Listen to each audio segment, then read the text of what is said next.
Hi, I'm Luecke, registered dietitian at Wabash General Hospital. March is National Nutrition Month, and in honor of National Nutrition Month, we'll be preparing 3 recipes for you to try at home. Today, we're going to start with our first recipe, Hasselback chicken stuffed with mozzarella cheese, tomatoes, and basil. So your ingredients are set out before us. We're going to need chicken. I prefer the raw chicken breast that you buy at the store. You're going to need mozzarella cheese. We're going to need tomatoes, basil, Italian seasoning, salt and pepper, and olive oil. So it's a pretty simple recipe. When we purchase our chicken breasts, they often have a lot of fat in them. So I like to cut that off so that we don't prepare that with our meal. First of all, doesn't taste good. We're not going to eat it. And second of all, it adds some unnecessary calories to the product as well. Okay? So we want to make sure we get all that fat, cut off our chicken breast, and just leave it on your cutting board. And use a good sharp knife. We don't want to cut ourselves as well. And you can cut as little or as much as you want. The choice is actually up to you. I usually get in on the sides, get a little bit of that extra fat off, because I don't like it. Be safe with a knife as well. Okay, so once you have your chicken breast prepared, you've got all the fat that you want to cut off of it, we're actually going to do what's the Hasselback process, which is putting lines into our chicken about 3/4 of the depth of your chicken breast. You can go less. Your only goal is not to cut all the way through the chicken breast because you don't want to end up losing product that way. I like to go at an angle when I'm doing it. So you're just going to kind of slice down at a little bit of an angle and put lines in. Depends on the size of your chicken breast. A large one like this, I'll probably try to go for about 6 cuts into it. Smaller chicken breasts may just require fewer cuts for you. So we're just going to cut that in. And chicken isn't the only thing that you can Hasselback. A lot of people do that with potatoes as well and stuff them. We're just doing a Hasselback chicken breast for you today.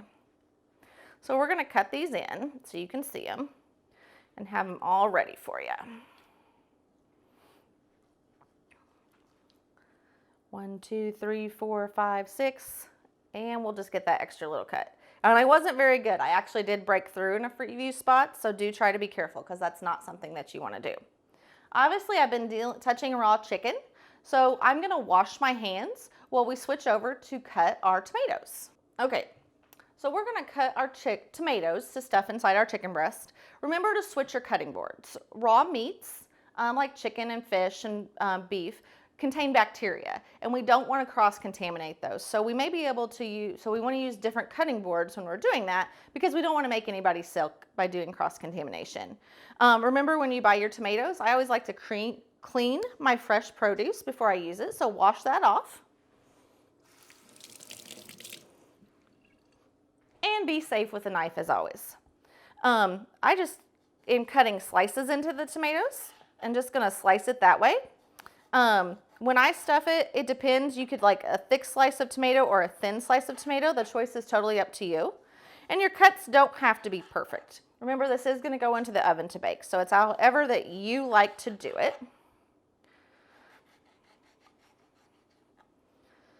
And since the slices are big and our chicken breast isn't huge, I'm going to cut my slices of tomato into half so that I have those to stuff inside there.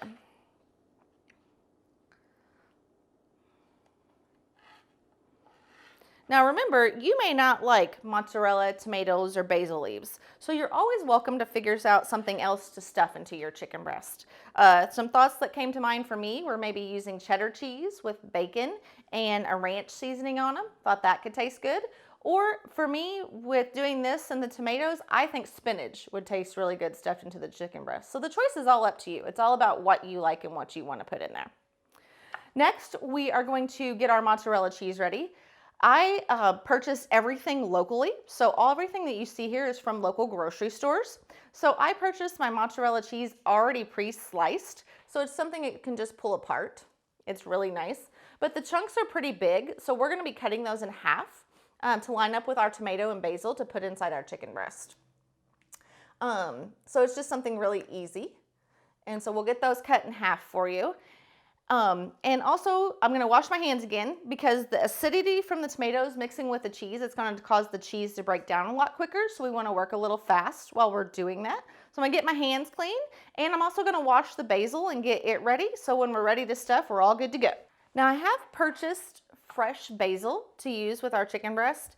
And as you can see, some of the leaves are good and some of the leaves are a little bit, they're turning brown. So it's all about picking the right pieces. So you're gonna just pull off the basil from the bundle.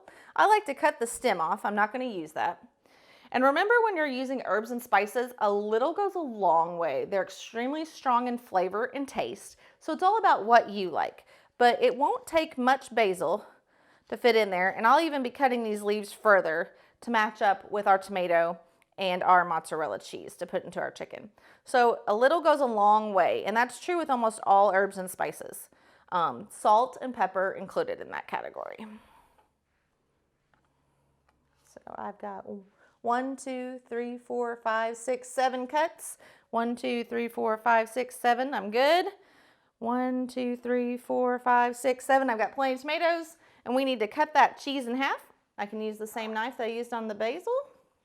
And we are ready to stuff our chicken breast.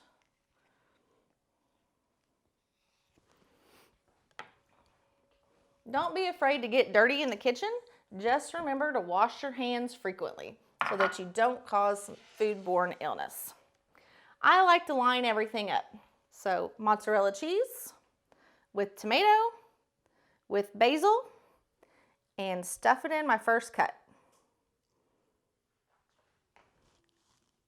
Mozzarella cheese, I keep throwing cheese on the board. Tomato and basil. And we're gonna stuff that into the next cut, and so on and so forth. Once you have your chicken fully stuffed, we need to season it just a little bit more. So olive oil, I have mine in a handy little container. We're gonna sprinkle some olive oil on top. And since we've got dirty hands, it's okay to go ahead and kind of rub it in. But now that I've touched the chicken, I'm gonna wash my hands. I got basil trying to escape on me. Get it all in there. Get my hands washed for you. The recipe calls for salt and pepper to taste. So it's however much you like. I'm not a big salt person, so I'm just gonna sprinkle a little bit on there.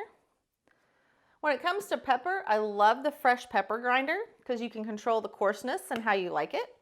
It's kind of just fun too. Kids can get involved. They always enjoy using these things as well. So we're gonna put a little bit of fresh pepper on there. And then 2 teaspoons of Italian seasoning. So, and the recipe does call for 2 chicken breasts. I'm just showing you on 1. So just about half of what you see here. And we're just gonna sprinkle that on top to get a nice Italian flavor to our Hasselback chicken with mozzarella, tomato, and basil. You're going to want to line your baking pan with heavy aluminum foil. You're going to want to grease your baking pan so that nothing sticks. And everything goes into the oven at 400 degrees for 30 minutes. So give us a little time and we'll show you a finished product. As you can see, we've just pulled our Hasselback chicken out of the oven. It is nice and hot. Look at how wonderful that mozzarella cheese melted. And you can see the beautiful basil as well as the tomato in there. We're going to cut into it just to see if it's done and get a pretty look of it. And I think it looks delicious. Now, I'll let everybody know, I am not the world's greatest cook or greatest chef, but what I am is a really good recipe follower. So you don't have to be wonderful at things just to be able to make a nice meal. We're getting busy, it's getting springtime, so enjoy all the nice foods that are available to us. And remember, you can make this on the grill. You don't have to do this in the oven. I'm Luecke with Wabash General Hospital, and have a good day.